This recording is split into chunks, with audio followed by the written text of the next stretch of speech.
Students, welcome to today's session of massive open online course on international economics.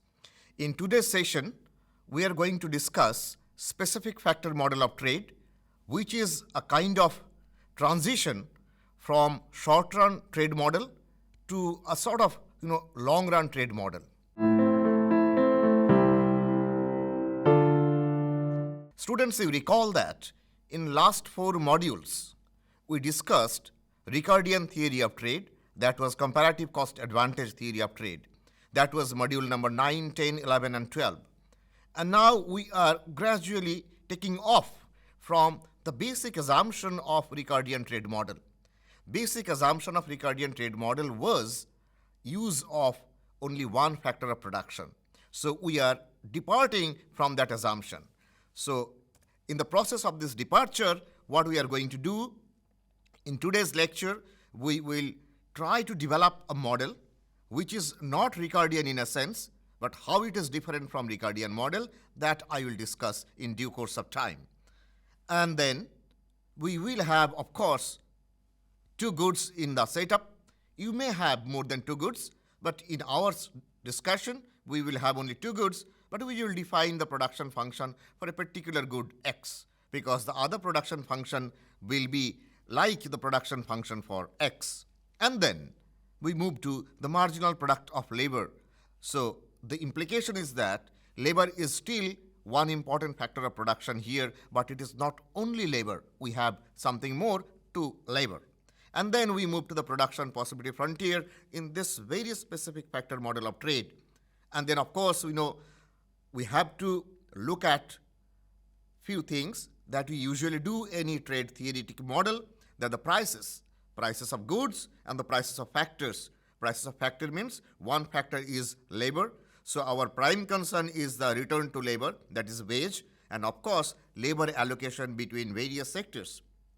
And then what is going to happen to all these factors means prices, wages, and return to other complementary factor due to a fact that the price of goods changes. Since we have 2 goods, so we may have change in price of X or change in price of Y. So here I will show you what is the effect of change in price of Y. And then very briefly we talk on income distribution and gains from trade, and the gains from trade issue we have already discussed in our previous modules.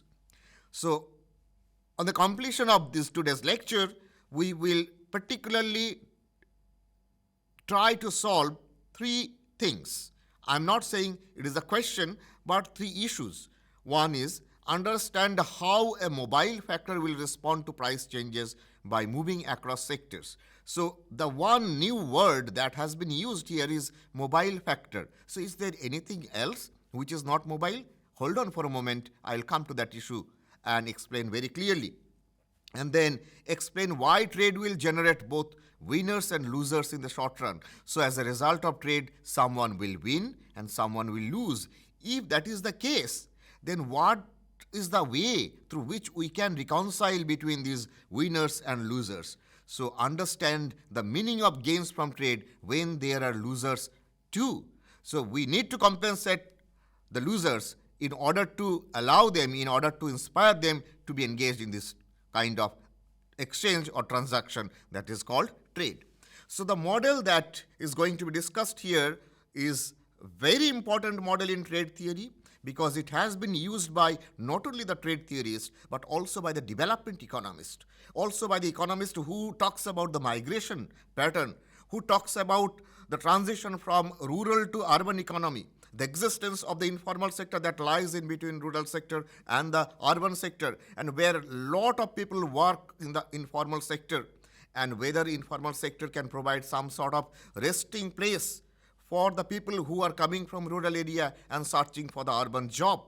So how the existence of informal sector can have some implication for the entire economy as a whole, because as an economist, we cannot keep a blind eye on the issue that the informal sector is giving us the option to employ a bunch of people when the economies, particularly the developing economies, are plagued with the problem of unemployment, where the informal sector is rampant, and it is partly solving a very burning problem of unemployment. So that issue has been very interestingly touched upon by this kind of framework, that is specific factor model. And this model was developed by Ronald Winthrop Jones, University of Rochester professor, who passed away a few months ago. So for trade theorists, it is definitely a great loss, but the thing is that the model which has been developed by Jones, though the credit directly goes to this man, Professor Jones, I should mention another name with Professor Jones, who is Paul Samuelson, another very renowned professor. So Professor Jones published this work in an edited volume, and then it has been used in international trade theory book by various authors, and it has been accepted by the students very nicely because of the basic character of this model. Now, like the simple Ricardian model, it assumes an economy that produces two goods. So here we have X and Y that can allocate labor supply between two sectors. So both X and Y uses labor, and the labor is mobile between X and Y. That was the main idea of Ricardo. But in addition to Ricardo, what Jones said is that it is not a realistic phenomenon that all the sectors are producing same factors of production. But the reality is that we often observe there are certain factors of production that are specific to particular work. For example, I can say that land is very much specific in agricultural sector, whereas machine is very much specific in manufacturing sector.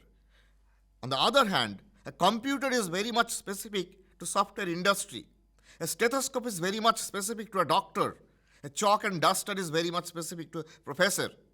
Just like these, I cannot say the same capital or same factors of production are used in every sphere of the work. It is not possible. Then what kind of production structure it is? Jones said that it is specific factor model. So the basic idea of specific factor model is that apart from labor, each of these sectors are using one specific factor. If we consider two sectors, one agriculture and one manufacturing, then I can say that agricultural sector is using labor along with land, whereas the manufacturing sector is using same labor but along with machine, which is another kind of capital. So these two factors, land and capital, are specific to these two sectors, whereas labor is the mobile factor. That's the intriguing feature of this kind of model, and that's the novelty of this model. So labor is mobile factor that can move between sectors, and the other factors are assumed as to be specific in nature. So therefore, the question is, land is specifically used to agriculture. Another kind of capital, machine, is specifically used in manufacturing sector, but labor can move. Since labor can move, allocation of labor is going to determine which sector is going to produce more and which sector is going to produce less. Now, let us try to understand gradually how this allocation of labor between these two sectors, X and Y, is going to be decided and determined in this kind of setup. So the basic assumptions, I'm going through these assumptions very quickly because it doesn't require any further explanation, particularly because of the thing that in Ricardian model, we also had similar kind of assumptions. There are two goods, X and Y, but the three factors. One is labor, mobile between X and Y. The other two factors are capital and land. Capital is denoted by K and land could be denoted by T. In fact, we can call it Kx and Ky. Depending on what you want or what I want, I will frame the model. So X is produced using capital and labor, whereas Y is produced using land and labor. Mind it, Y does not use capital, whereas X does not use capital. X does not use capital, X uses land, and Y uses capital, Y does not use land.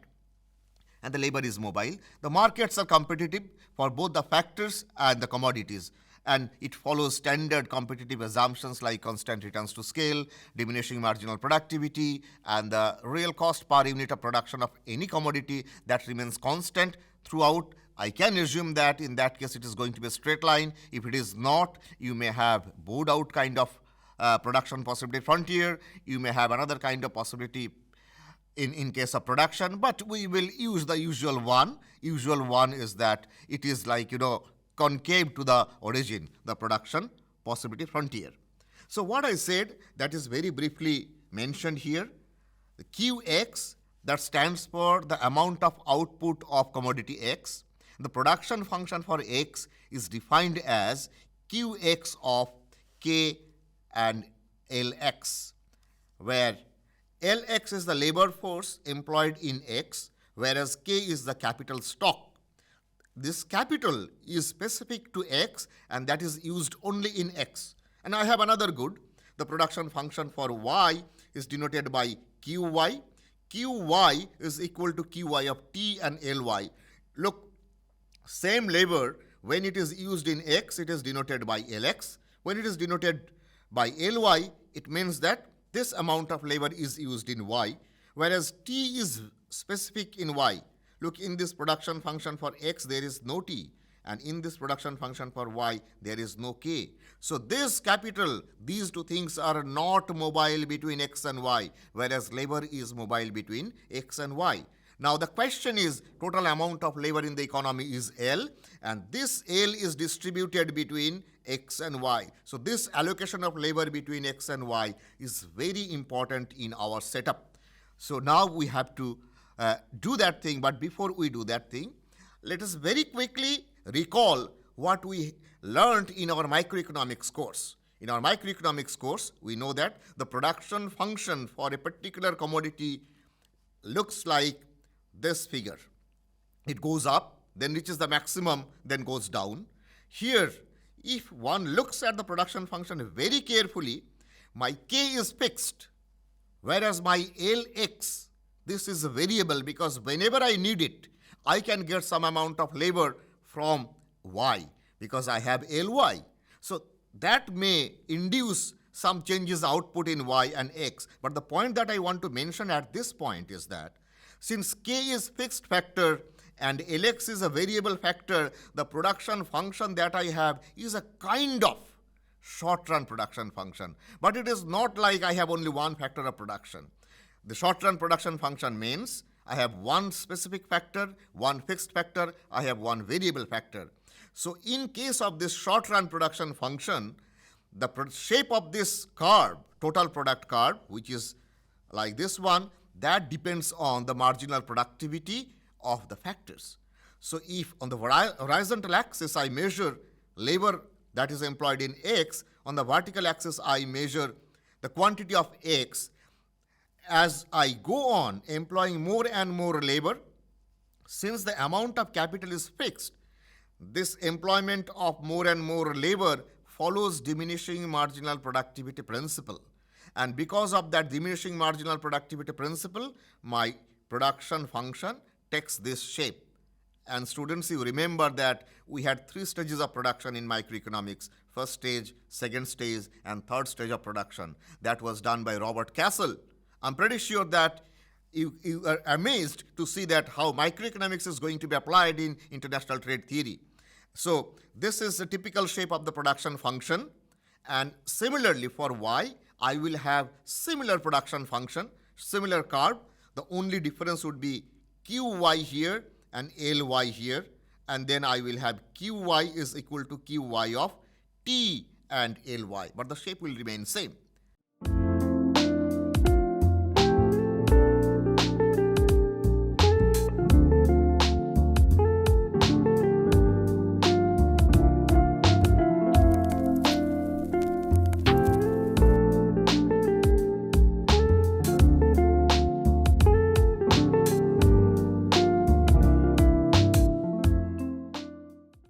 But again, the point is that that's not the end of the story.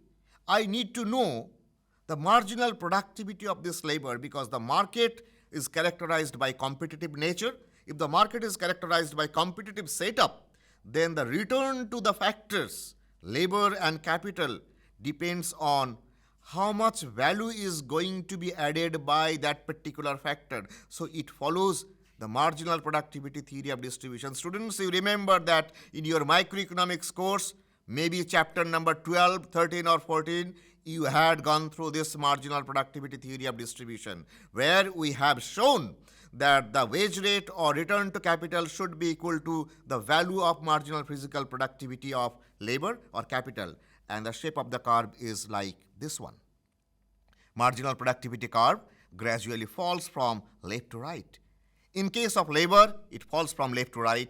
In case of capital, it should fall ideally from left to right. And then if I multiply this marginal productivity of labor by the price of the good, here if it is MPLX, and if I multiply this by PX, what I'm going to get?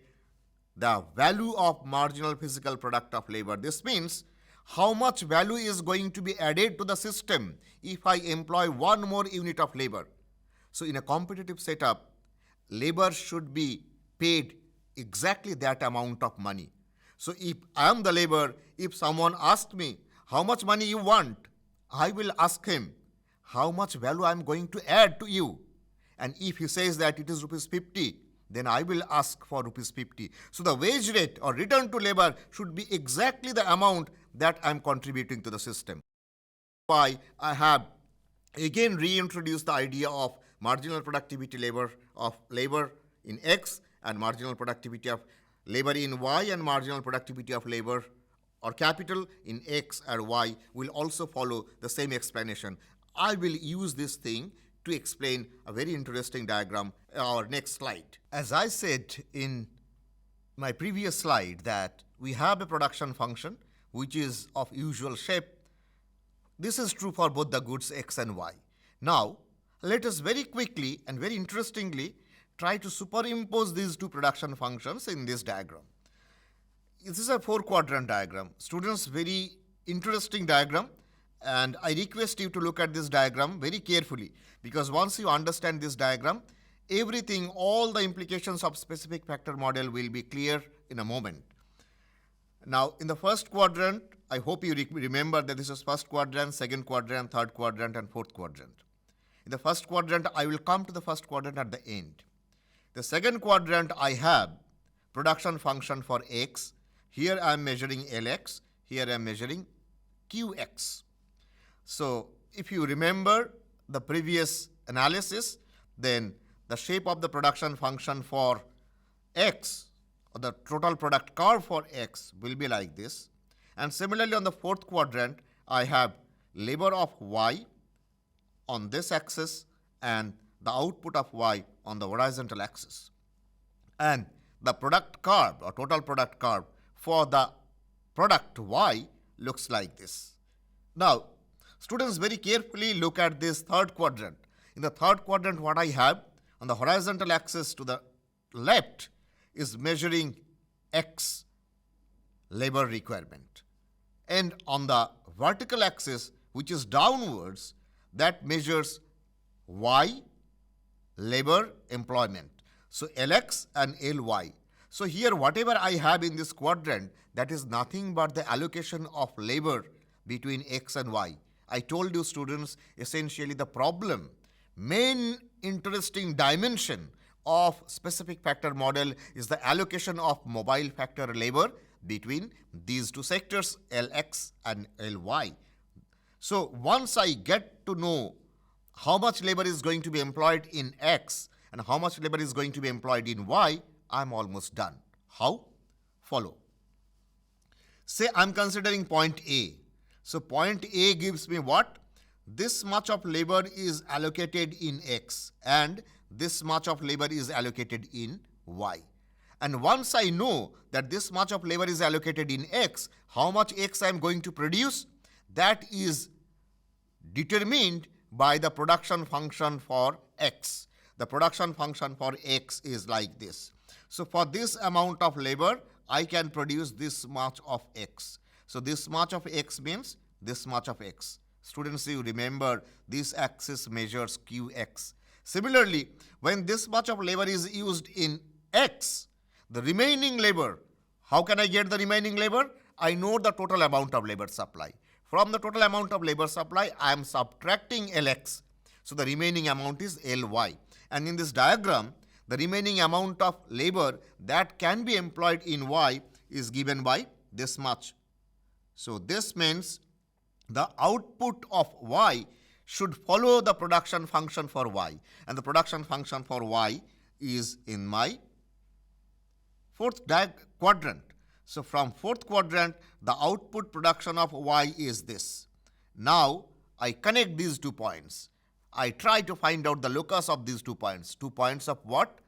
Qy, that is there in this horizontal axis this much, and Qx, that is there here. Mind it, this Qx and Qy are nothing but the reflection of labor in x and labor in y, and that labor is being accompanied by the amount of capital which is specific to a particular sector, and the amount of capital which is also specific to another sector is producing this much of x on the vertical axis and this much of y on the horizontal axis, and I am getting point A prime. So this A prime corresponds to A. Similarly, point B is giving me B prime. So along this line on the third quadrant, what I am having? I am having various combination or distribution of labor between x and y. So here at the one extreme, I have entire labor force employed in x. The other extreme, on the vertical segment, I have entire labor force employed in y. So if entire labor force is employed in y, how much y I could produce? The maximum amount of y, that could be somewhere here and I may go there. And for x, I may be somewhere here and I may go there. So along this line, I will have labor distribution between x and y along with capital and land. This distributed labor would produce various combinations of output of x and y. And if I connect all those points from this quadrant through this quadrant and eventually going to this quadrant, I will have a curve like this. Students, you remember, this is the standard shape of the production possibility frontier. And in this economy, my production possibility frontier is like bowed out shape, concave to the origin, and it follows standard properties. So once I know this, I am almost done because I have solved the problem of labor allocation. So where the equilibrium would be? Production equilibrium, that depends on, students, you remember that the production equilibrium will take place at a point where the slope of the production possibility frontier would be equal to the price ratio. I have not drawn the price ratio here. But if you draw the price ratio, that would be a straight line on the first quadrant. If the straight line is tangent with the production possibility frontier at point B prime, then you are done. This means you are going to produce this much of x and this much of y. So your labor allocation would be at point B. If your equilibrium is at this point, then your labor allocation would be at point like somewhere here, because more labor would be used in x production and less labor is going to be used in y production. So once you get the production equilibrium point through this production possibility frontier and the price line, your labor allocation problem is done. And once you know that this is the labor is going to be used in x or y, you get the marginal productivity curve, and then you can solve for the price. I'll come to that issue again. But before that, this part I have already explained. So the slope of the production possibility frontier here, you remember that it is nothing but the ratio of the marginal productivity in y and x, marginal productivity of labor, the mobile factor. And now in equational structure, the system should be like this, where competitive setup, price of x is given by px, that should be equal to the cost of production. So this cost of production means the cost of labor and the cost of capital used in x. This is the structure that I explained while explaining the Ricardian model, and similarly for y, I will also get the same thing. And the labor allocation is essentially Lx, total amount of labor employed in x and total amount of labor employed in y. And you remember, student, that the capital is used only in x. So total K is distributed, it has no option to be distributed between x and y. It is used only in x, and total land is used only in y. So this is the equational structure. From the equational structure, you can have a fair idea about what is going to happen if there is any change in the price of commodity. But First, let me tell you very quickly that what is going to happen to the wage rate. Then if required, then I may explain a little bit using the equation. If the price goes up, you know the marginal productivity schedule is downward sloping from left to right, and if the diagram is like this, here I am measuring W in sector Y, then the marginal productivity schedule will also go down from right to left here. An increase in price will shift the VMPLY from this line to that line, and the wage rate is going up. So the point that I want to mention here is that the price rises by this much, whereas wage is increasing by this much. Now let me go back to the equational structure. So forget about the equation and the diagram. Very quickly, let me tell you one thing. If price of a commodity changes, if price rises, then the producer will try to produce more of that commodity. If the producer tries to produce more of that commodity, he will try to use more of the factors, both the factors labor and land or labor or capital. But the point is that whenever the producer tries to employ more capital, capital is no longer there in the economy because entire capital is already there in the system used. So the demand for capital will go up significantly. Therefore, the specific factor will gain significantly, whereas labor will not gain that much because an increased demand for labor will induce some labor from another sector to come here. So the point that I want to make here is that the specific factor will gain and gain maximum, and the mobile factor will gain, but the gain would be relatively low. Now, diagrammatically these things are done, but what I said is that in this kind of analysis, we have both winners and losers. So what I said is that if price of a commodity goes up, then the specific factor used in the production of that commodity must gain. If that happens, the mobile factor will also gain, but by less amount. But there is another sector. The commodity price is not changed, but the cost of production has changed. And it has been changed because of the fact that the labor is getting more.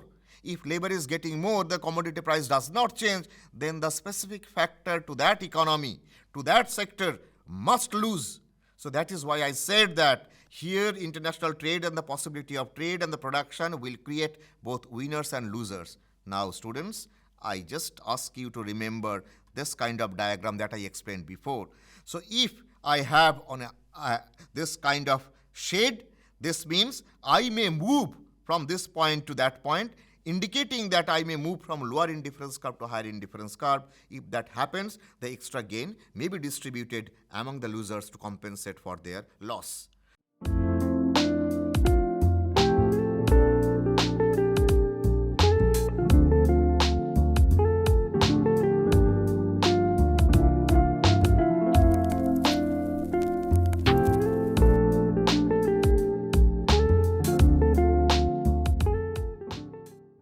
So I think this interesting model will help you to understand more real-world like problems. So these are the things that I have already explained. These are very briefly summarized in this slide.